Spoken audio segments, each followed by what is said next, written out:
좋은 아침입니다. 서차원 목사입니다. 오늘도 우리 가운데 역사하시는 하나님을 의지하는 좋은 날이길 축복합니다.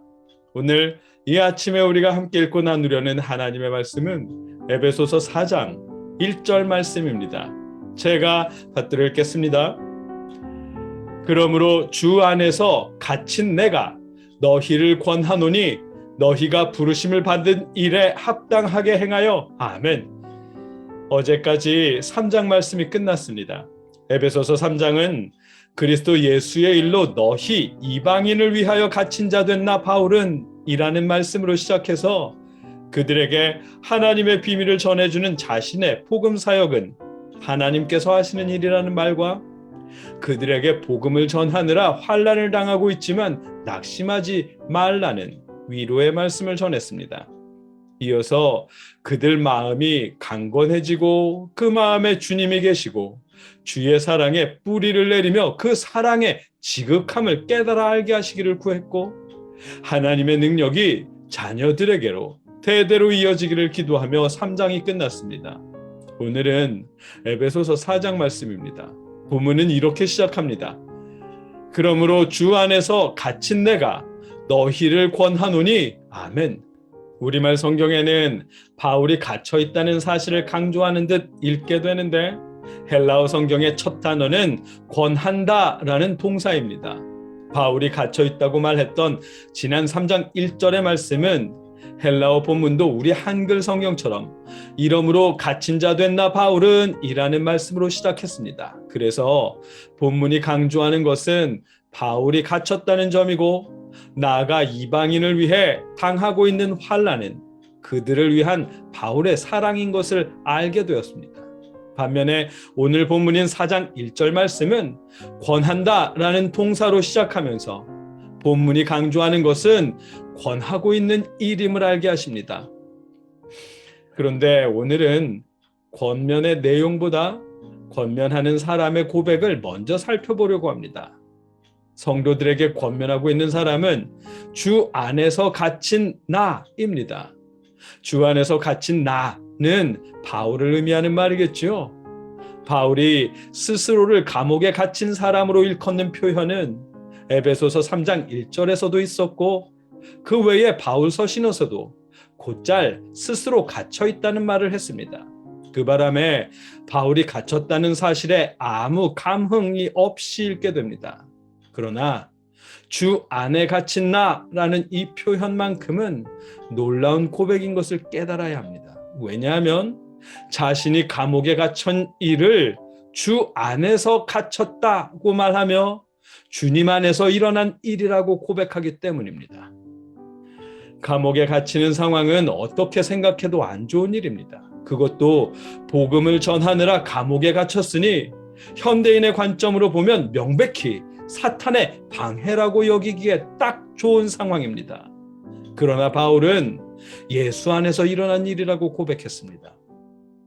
주 안에서 갇힌 나라는 바울의 고백에 비추어 볼 때 교회에 다니며 겪는 안 좋은 일들을 사탄의 방해라고 여기는 현대 신앙인들의 관점은 잘못된 생각인 것을 알게 됩니다.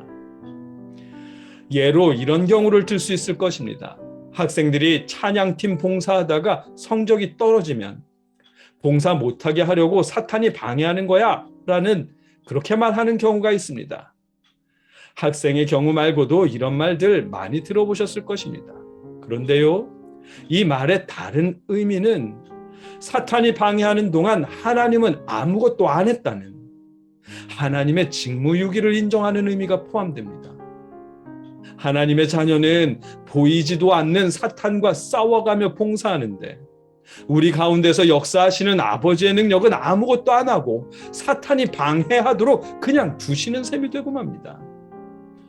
봉사 못하게 하려고 사탄이 방해하는 거라는 말은 그래서 쉬해서는 안 될 말입니다. 물론 사탄의 방해가 없는 것은 아닙니다. 욥기가 한 예가 되겠죠. 그러나 욥기의 경우는 하나님의 허락 속에 있는 일입니다. 일종의 연단이라고도 할 수 있을 것입니다. 욥기 외에도 사탄이 방해한다는 표현은 데살로니가전서 2장 18절에서도 있습니다. 그러므로 나 바울은 한 번, 두 번 너희에게 가고자 하였으나 사탄이 우리를 막았도다. 아멘. 바울이 가고자 했지만 사탄이 막았다고 말합니다.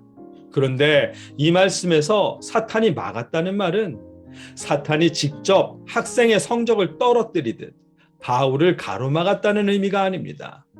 이 말씀의 사연은 사도행전 17장에 기록되어 있습니다. 바울이 데살로니가에 이르렀을 때 바울의 대적자들은 불량배를 동원해서 폭동을 일으켰습니다. 바울을 찾기 위해 야손의 집을 습격했고 바울을 찾지 못하자 야손과 신앙인들을 강제로 군중 앞에 끌어내어 모함하고 고발했습니다. 그 일 때문에 바울은 데살로니가에 머물지 못하고 밤을 틈타 베레아로 가야 합니다. 바울은 이 대적자와 불량배들의 행위가 사탄에 의한 일이라고만 하는 것입니다. 이런 경우는 현대 교회에서 봉사할 때도 일어날 수 있습니다. 교회에서 봉사하지 못하도록 이성 친구를 동원해서 막을 수는 있거든요. 같이 여행을 가자거나 같이 무언가를 하자 하면서 교회에 못 가게 하는 경우들 심심치 않게 발견할 수 있습니다.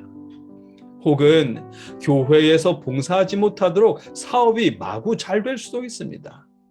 하지만 봉사하다가 성적이 떨어지는 것은 공부 안 해서거나 혹은 봉사를 핑계로 오랜 시간 교회에 붙잡아둔 그 사람 때문입니다. 아무 때나 사탄을 끌어들여 핑계를 대지 마십시오. 자칫 우리 가운데서 역사하시는 하나님의 능력을 무시하는 일이 될 수도 있습니다. 바울은 그래서 자신이 갇혀있는 이 상황조차 주님 안에서 일어나는 일이라고 고백합니다. 왜냐하면 바울에게 있어서 신앙인들의 삶의 모든 영역은 주 안에서 이루어지는 일들이기 때문입니다. 교회에 다니며 겪는 좋지 않은 모든 일들을 영적인 전쟁이라거나 사탄의 방해라며 신비로운 옷을 입히지 마십시오. 적어도 에베소서의 관점으로 볼 때 우리 가운데 역사하시는 분은 지난 3장 20절의 말씀처럼 모든 것을 능히 하실 수 있는 아버지 하나님이십니다. 말씀을 정리하면 감옥에 갇혀있는 바울은 자신이 갇혀있는 그 상황조차 사탄의 방해가 아니라 주 안에서 일어나는 일이라고 고백합니다. 이 고백을 통해 우리 삶의 모든 영역은 그리스도 예수 안에서 하나님의 능력이 우리 가운데 역사하신다는 사실을 깨닫게 하십니다. 아무 때나 사탄의 방해요 영적인 전쟁이라고 말하며 우리 가운데서 역사하시는 하나님을 외면하지 마십시오. 여러분 가운데 역사하시는 분은 하나님이십니다.